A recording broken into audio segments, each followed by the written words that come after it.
Hello dear student, welcome. तो अभी comparative balance sheet में भी हम लोग कॉमन साइज सीख रहे हैं, ठीक है। तो जैसे कंपैरेटिव सीखा वैसे कॉमन साइज ट्रेंड भी है। तब ये क्वेश्चन होने वाला है और ये तुम्हारा इधर आंसर सॉल्व करने वाला है तुम्हारे लिए। तो कैसा ना, हर चीज़ का फॉर्मेट होता है। जो बच्चा फॉर्मेट अच्छे से याद करता है उसको सम ईजी पड़ता है। तो पहले फॉर्मेट भी याद कर लेना चाहिए, ठीक है। तो फिर बैलेंस शीट में क्या है, वर्टिकल में दो है, एक है सोर्स ऑफ फंड, एक है एप्लीकेशन ऑफ फंड।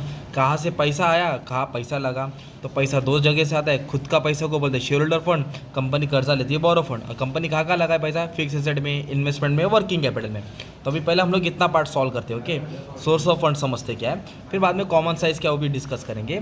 तो देखो दिया है equity share 2.5 lakh, preference share 1.5 lakh, ये 1.5 लाख है, ओके। तो ये जो भी होता है ना इक्विटी शेयर प्रेफरेंस शेयर, वो शेयर कैपिटल में आता है। किधर आता है वो, शेयर कैपिटल में।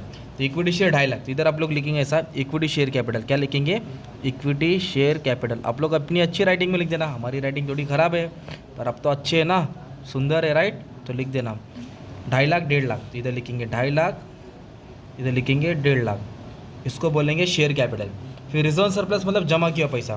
तो देखो ना, जनरल रिजर्व दिया ना 2 लाख है, एरो ऊपर मारो, ठीक है। तो रिजर्व सरप्लस में क्या आएगा, जमा किया पैसा। जनरल रिजर्व आता है, प्रॉफिट एंड लॉस आता है, कैपिटल रिजर्व आता है। अभी फिलहाल जनरल रिजर्व है, ठीक है। तो जनरल रिजर्व कितना है, 2 लाख, ये जमा पूंजी होता है, ओके। फिर बाद में देखो डिबेंचर्स दिया, तो डिबेंचर्स को बोरो फंड बोलते हैं। बोरो फंड मतलब कर्जा। तो कर्ज, बोरो फंड कभी भी नाम है ना, तुम्हारे भेजे में 2 नाम याद कर लो, debentures, bank loan, public deposit. Debenture bank loan याद कर लो। इधर लिखेंगे 8% डिबेंचर। क्या लिखेंगे, 8% डिबेंचर, ये कर्जा होता है, ठीक है। कितना कर्जा दिया मैंने, मैं डिबेंचर्स 1.5 लाख दिया है, इधर लिख दिया हमने 1.5 लाख, ओके। ये भी इजी हो गया। अब इसके बाद क्या दिया बच्चा, क्रेडिटर्स और बिल्स पेबल दिया। तुम इधर एक ऐसा लाइन मार देता हूँ, अलग पेन में लिखो, ओके, लाइन मार देता हूँ। ये ना, ये करंट एसेट्स होता है, ये तुम्हारा करंट लाइबिलिटीज होता है। तो ये तुम्हारा क्या होता है, करंट एसेट्स, ओके। ऐसे बना देता था कि तुमको याद रहेगा। ये तुम्हारा होता है करंट लाइबिलिटीज़। क्या होता है, वो यहाँ आता है, करंट एसेट, करंट लाइबिलिटीज। तो पहले एक काम करता हूँ, एसेट्स के पास जाता हूँ। देखो ना, लैंड, मशीनरी, फर्नीचर, ये बड़ा एसेट है। और बड़ा एसेट को क्या बोलते हैं बच्चा, फिक्स एसेट बोलते हैं। तो इधर लिखेंगे फिक्स एसेट में लैंड एंड बिल्डिंग, मशीनरी और ये फर्नीचर दिया, ओके। तो कितना दिया, लैंड एंड बिल्डिंग 2 लाख, कितना दिया है, और फर्नीचर मशीनरी कितना दिया, 2.5 लाख, और फर्नीचर कितना दिया, 2 लाख। अगर मैं इसको टोटल ले लूँगा ना, तो मुझे 6.5 लाख मिलेगा। ये 6.5 लाख को मैं क्या बोलूँगा, फिक्स एसेट। क्या बोलूँगा, फिक्स एसेट। फिर देखो इन्वेस्टमेंट दिया 90,000, तो इन्वेस्टमेंट को 90,000 बाहर डाल दिया, मतलब मुझे ए और बी रेडीमेड मिल गया। बट आपको वर्किंग कैपिटल ढूंढना पड़ेगा, और वर्किंग कैपिटल के लिए पहले याद कर लो, what is working capital, current assets minus current liability. What is working capital, current assets minus current liability. एक मार्क का ब्लैंक्स भी आता है याद करने का, ठीक है। तो छोटे मोटे एसेट देखो क्या क्या बच्चा, स्टॉक दिया, क्या दिया है, स्टॉक। इधर लिख देता हूँ स्टॉक है। स्टॉक के बाद डेटर्स होता है, छोटा मोटा एसेट। फिर कैश है, फिर बिल रिसीवर, मैंने शॉर्ट में लिख दिया, ठीक है। इधर क्विक और नॉन क्विक बाद में देखेंगे। तो ये लिख दिया 35, ये लिख दिया 50, ये लिख दिया 40 और ये लिख दिया 30। व्हाट इज करंट लायबिलिटी, छोटा मोटा लायबिलिटी, क्रेडिटर्स और बिल्स पेबल। क्रेडिटर्स और क्या आएगा, बिल्स पेबल आएगा। तो क्रेडिटर्स कितना है, 1 लाख, बिल्स पेबल 50,000। तो इधर लिख दिया मैंने क्रेडिटर्स, इधर लिख दिया बिल्स पेबल। ये 1 लाख है, ये 50,000 है, ठीक है। और इधर देखो एसेट में एक एक्सपेंस दिया है, ये एक्सपेंस को बोलते हैं फिक्टिशियस एसेट, मतलब उसको राइट ऑफ करते हैं, उसको वटा देते हैं, हटा देते हैं। और भी क्या आता है बच्चा, मिसलेनियस एक्सपेंडिचर आता है ना, ये सब अपलोड कर दिया। वैसे प्रीलिमिनरी एक्सपेंस, तो इधर क्या करेंगे आप लोग, माइनस करेंगे, लिखेंगे प्रीलिमिनरी, मतलब लाइसेंस वाइसेंस मानने का खर्चा 5,000 दिया है, उसको ब्रैकेट में लिखते हैं। किस में लिखते हैं, ब्रैकेट में। तो हमने ऑलमोस्ट सबकी पोस्टिंग कर दी है, अभी अपनों को बैलेंस करना है। तो चलो सबसे पहले सोर्स ऑफ फंड को सॉल्व करें। ये टैली अमाउंट और ये टैली अमाउंट मैच होना चाहिए, ओके।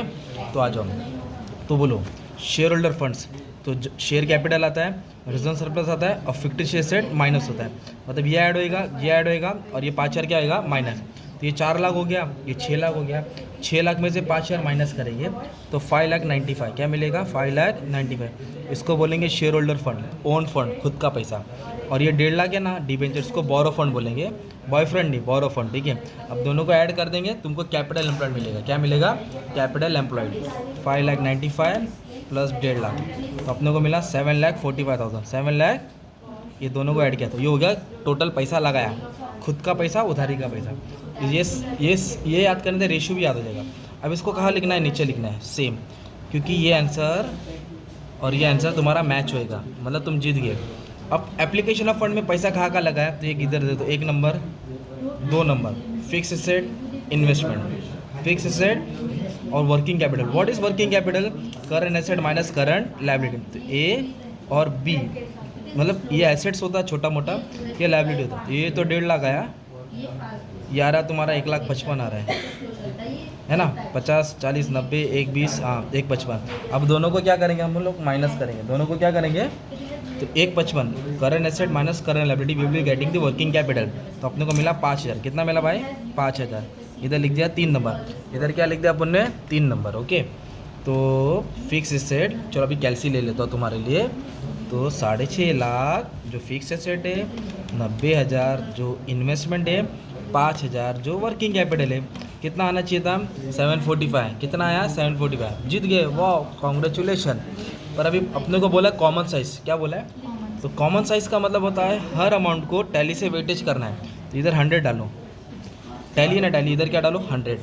अब सुनो, हर अमाउंट को टैली से डिवाइड करना है, हर अमाउंट को टैली से डिवाइड करना है। तो ये 2.5 लाख है, टैली कितना है 745, तो 2.5 लाख टाइप करेंगे, डिवाइड करेंगे 745, परसेंटेज दबा देंगे, तो आपको आंसर मिलेगा 3355। वापस से 1.5 लाख को डिवाइड करेंगे टैली से, ओके। सब ऐसे करते जाना है। और एक बात बोलूँ, 2 लाख को डिवाइड करेंगे टैली से, आपको आंसर मिलते जाएगा। और एक बात बोलूँ, 5,000 है, 745 डिवाइड मतलब परसेंट, ये आंसर आया 0.0, ब्रैकेट में डालेंगे क्योंकि ये ब्रैकेट है। तो ऐसा करके आपको सॉल्व कर देने का था। तो मैंने क्या लिखा, ईच अमाउंट, तुम्हारे लिए नाम डाल दिए, each amount divide by tally into 100, okay, percentage, that's it. अब बाकी का आप लोग सॉल्व कर दो। ये था तुम्हारा कॉमन साइज़। क्या था तुम्हारा, पहले फॉर्मेट याद करना है, पोस्टिंग करना है जिसकी जगह क्या है, और फॉर्मेट याद कर लिया ना बच्चा, फिर तुमको क्या करने का था, मचा देने का था, मतलब अच्छे से प्रैक्टिस कर देने का था, ओके। और एक बात बोलूँ, बस इतना ही बोलना है, अच्छे से पढ़ लो, बाकी सब टॉपिक अपलोड कर दिया। Thank you.